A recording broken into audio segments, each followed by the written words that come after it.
बिस्मिल्लाहिर्रहमानिर्रहीम। अस्सलाम वालेकुम। प्रोग्राम इख्तिलाफ राय के साथ मैं हूँ इफ्तिखार काज़मी। को अच्छा लगे या बुरा लगे, मगर एक हकीकत है और ये कि मईशत को सबसे ज्यादा नुकसान हुकूमत की पॉलिसियों की वजह से नहीं पहुंचा, बल्कि मेरा गुमान ये कि खान साहब के बयानात की वजह से पहुंचा है। वज़ीर आज़म के बयान की बड़ी अहमियत होती है। वज़ीर आज़म के बयान के बाद स्टॉक मार्केट गिर भी सकती है, उठ भी सकती है। और खान साहब ने जब वो इक़्तिदार में आए तो उन्होंने आते ही मईशत की बदहाली, करप्शन और अपोजिशन के हवाले से इतना शोर मचाया, इतना रोना रोया कि जो थोड़ी बहुत मईशत हमारी चल रही थी वो भी बैठ गई। खान साहब को ये जोम है कि वो मईशत के बारे में बड़ी मालूमात रखते हैं, जबकि खान साहब को मईशत के बारे में कोई इल्म नहीं था। उनकी सारी मालूमात का इन्हिसार असद उमर पर था। अब असद उमर ने जब वजारत संभाली तो वो भी पैदल निकले, पता चला कि उनको भी कुछ आता जाता नहीं है। तो मेरा जो उसमें गुमान है, जिस पर आज अपोजिशन उनकी क्लास ले रही है कि जी वो कर्जों की वापसी के बारे में जो बयान दे रहे हैं, इतना तो हमने कर्जा नहीं लिया जितना वो कह रहे हैं हमने कर्ज उतार दिया है।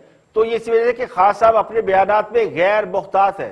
तो खान साहब अगर बयानात में मुख्तात रहते और गर्द ना उड़ाते और उस वक्त भी ब्यूरोक्रेसी के पार ना काटते, सरमायाकार ना भागता, तो हालात मुख्तलिफ होते। अब शौकत तरीन के बारे में सबको जो मजबूरी राय है, एक राय होती है मजबूरी, अच्छा बुरा सब कहते हैं, लेकिन जो अमूमी राय है उनके बारे में वो ये कि वो काबिल आदमी है।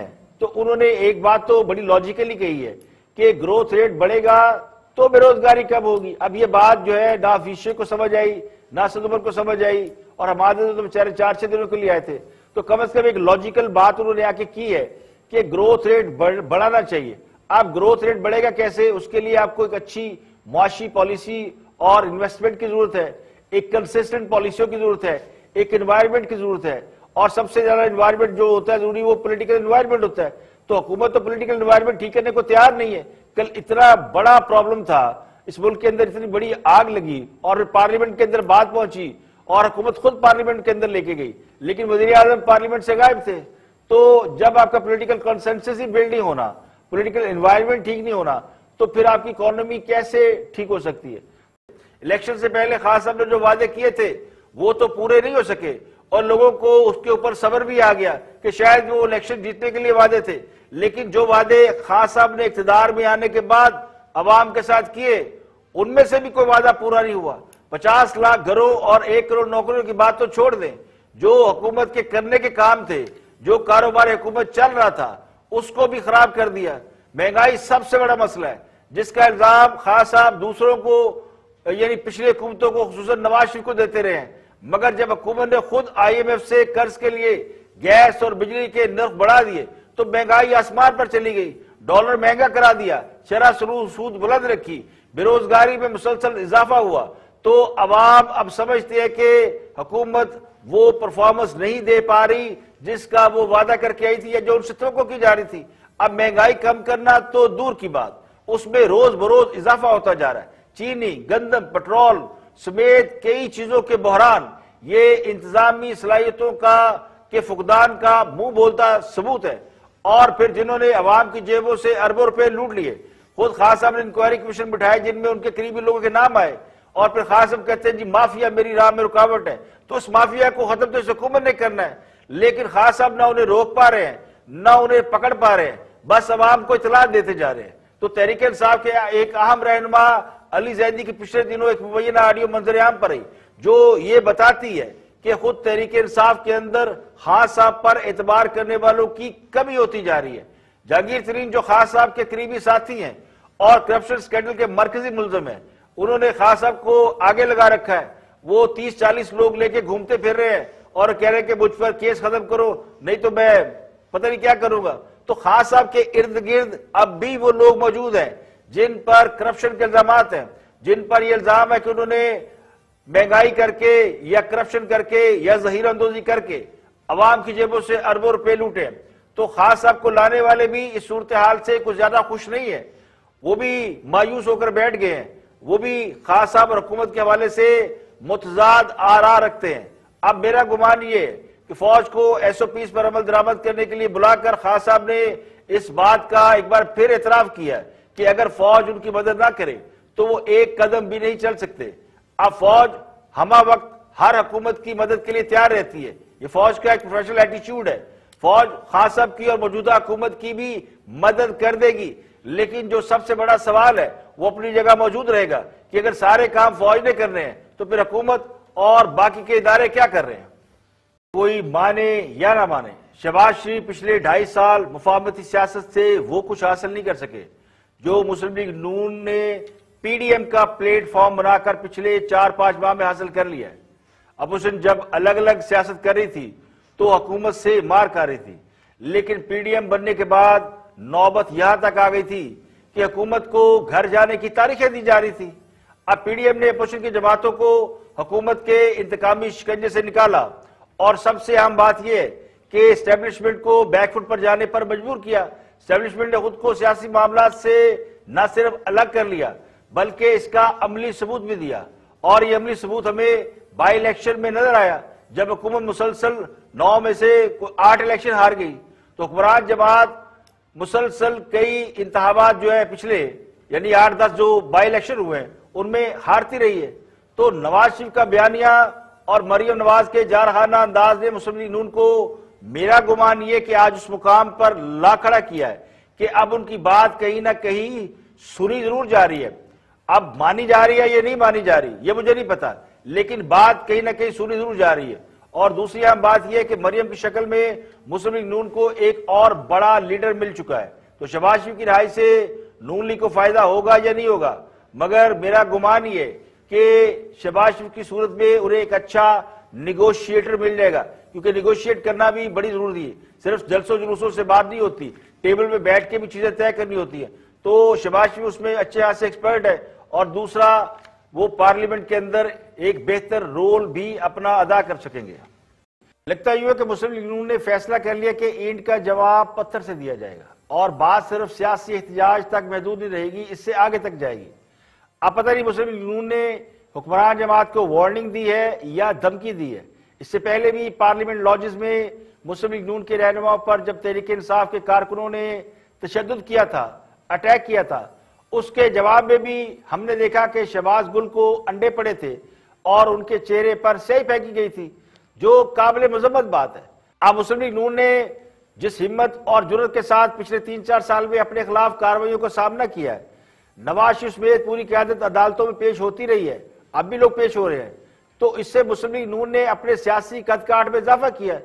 तो जब इतना अरसा अपने हिम्मत और बर्दाश्त से काम लिया, तो अब जिस तरह का रिएक्शन दे रहे हैं ये गैर जमहूरी और गैर पार्लिमानी है। तो इस तरह के रिएक्शन से सियासतदानों को गुरेज करना चाहिए। शायर खान अब्बासी या राना सलाह अगर वो गैर जमहूरी रवैयों का मुजाहरा करेंगे तो फिर इनमें और दूसरों में क्या फर्क रह जाएगा। एक तरफ तो आप हुक्मरान जमात के गैर पार्लिमानी रवैये की मजम्मत करते हैं और दूसरी तरफ उससे भी 2-4 हाथ आगे जाने की धमकी देते हैं, तो फर्क क्या रह गया आपकी और दूसरों की सियासत में। यहाँ पर एक ब्रेक और ब्रेक के बाद वापस आएंगे और भी हम मौजूआत आपके साथ शेयर करेंगे, हमारे साथ रहिएगा।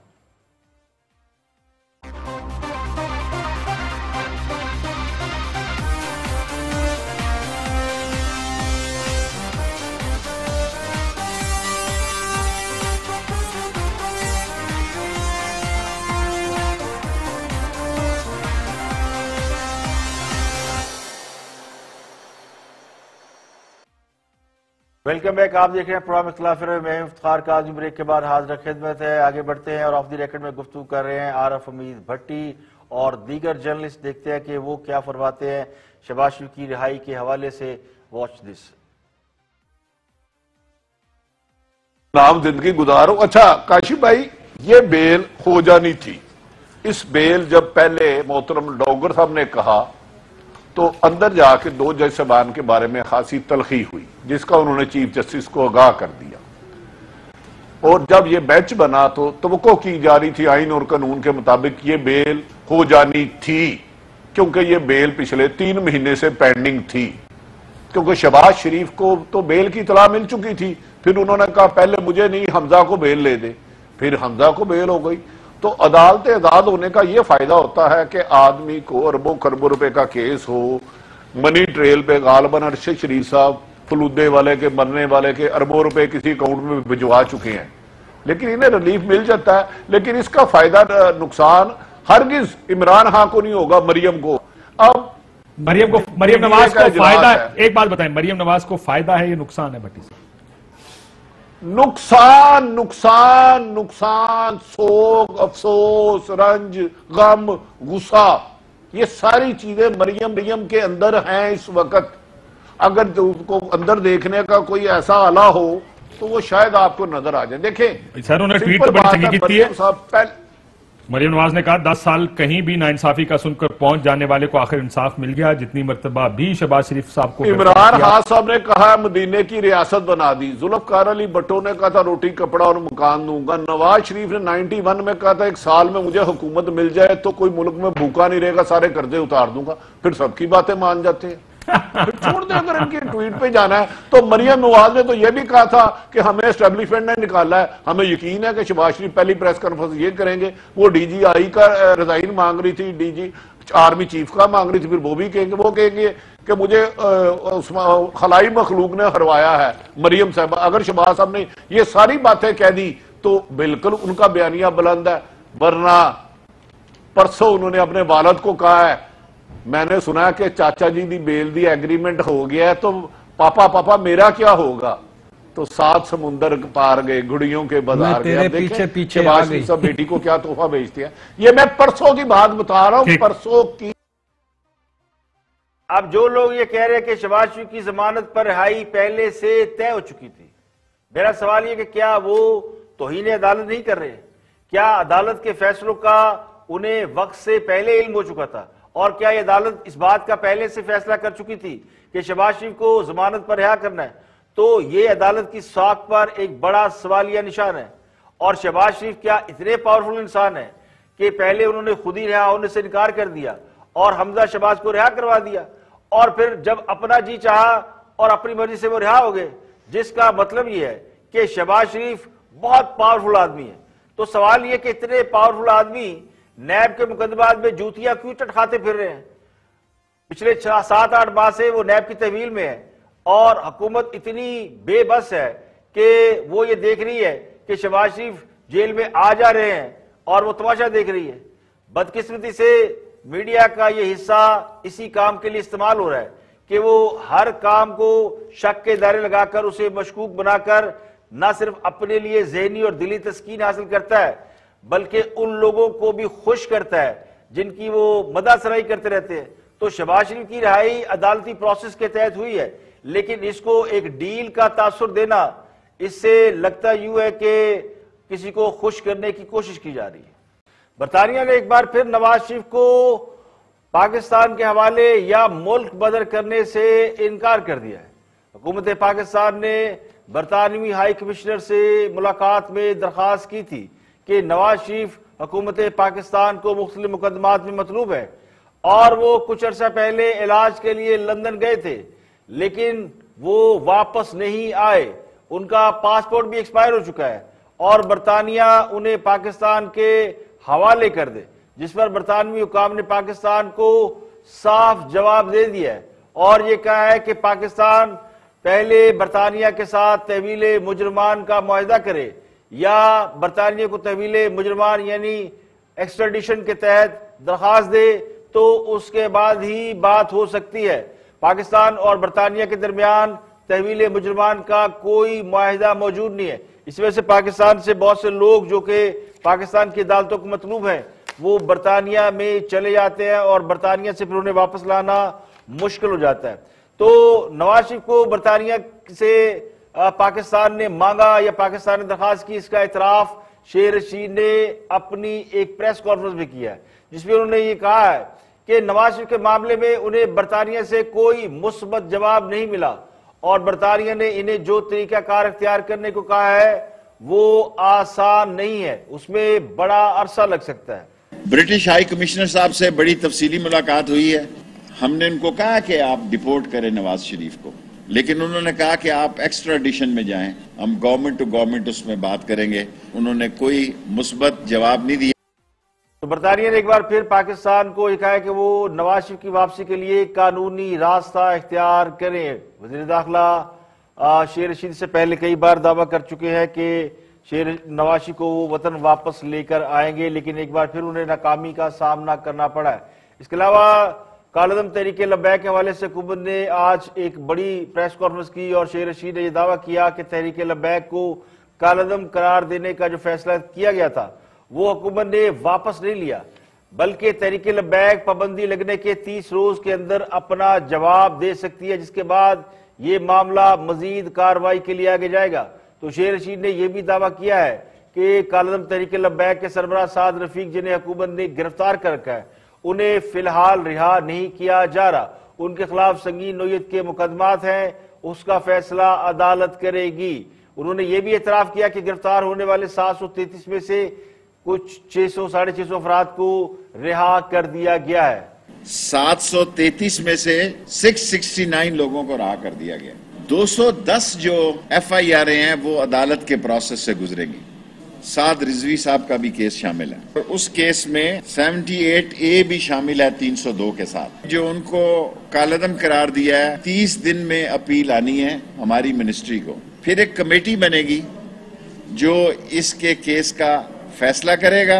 अब हुकूमत एक तरफ ये दावा कर रही है कि हाफिज साद रिजवी को मुकदमात की वजह से रिहा नहीं किया जा रहा, जबकि जरा ये कहते हैं कि हाफिज साद रिजवी ने मुकदमात कानूनी तरीके से खत्म किए बगैर रिहाई से इनकार कर दिया है और उन्होंने अपने मुकदमात को अदालत में या अदालत के सामने खुद को क्लियर करने का फैसला किया है।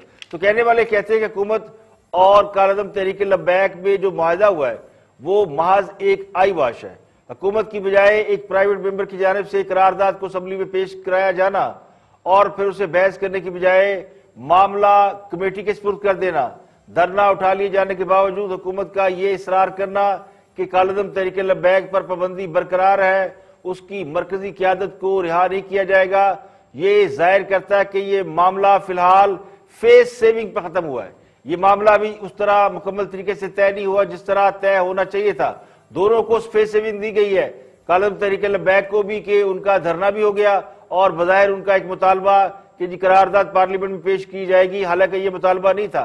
मुतालबा तो ये था कि फ्रांसीसी सफीर को वापस भेजा जाएगा, लेकिन हुकूमत ने करारदाद पार्लियामेंट में पेश करने का मुआहदा करके उनको फेस सेविंग दे दी और करारदाद भी खुद हुकूमत ने पेश नहीं की बल्कि एक प्राइवेट मेंबर के जरिए पेश करा दी और कालदम तहरीक लब्बैक का जो धरना था वो भी उन्हें कॉल ऑफ करने में आसानी हो गई कि उनका मुतालबा पूरा हो गया।